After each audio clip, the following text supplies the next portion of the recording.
Bayangkan, kamu sedang nongkrong santai di sebuah kafe bersama teman-teman.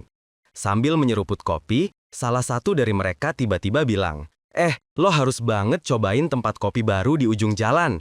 Baristanya bisa bikin latte art bentuk muka lo sendiri. Kamu tertawa, tapi di dalam hati penasaran juga. Beberapa hari kemudian kamu datang ke sana, dan ternyata benar, tempatnya seru.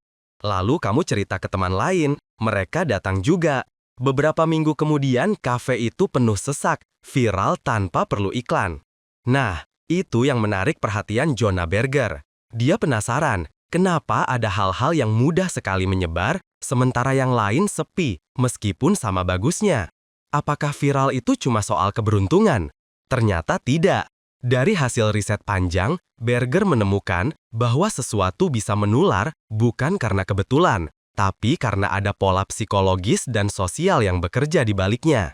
Dengan kata lain, viralitas itu bisa dirancang. Coba pikirkan, kenapa orang rela antri dan bayar lebih mahal untuk kopi Starbucks, padahal kopi sachet di rumah juga bisa dinikmati? Kenapa video bayi ketawa bisa punya jutaan penonton? Atau kenapa kampanye Share a Coke sukses besar hanya karena botolnya dikasih mama orang?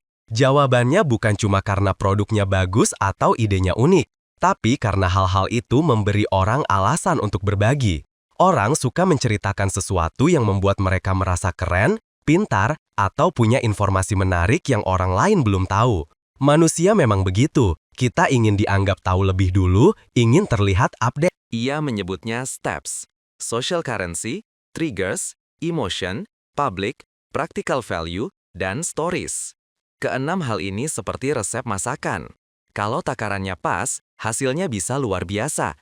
Ide atau produk yang biasa saja bisa jadi bahan pembicaraan di mana-mana. Salah satu contoh yang ia ceritakan adalah restoran di Philadelphia yang menjual cheese steak seharga $100. Kedengarannya gila, tapi justru itu yang membuat orang penasaran. Karena siapa yang tidak ingin bisa bercerita, gue barusan makan cheese steak $100. Isinya daging wagyu dan keju truffle. Dengan sekali cerita, mereka terlihat istimewa, dan cerita itu pun menular dari satu orang ke orang lain. Itulah yang disebut social currency, salah satu bahan utama dalam resep viralitas. Jadi, kalau ide atau produkmu belum menyebar, mungkin bukan karena idenya jelek, tapi karena belum ada alasan bagi orang untuk menceritakannya.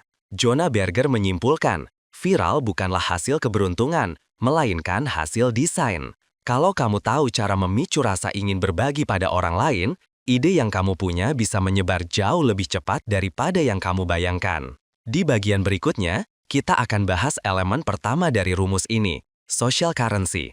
Bagaimana membuat orang merasa keren hanya dengan menceritakan tentang kamu.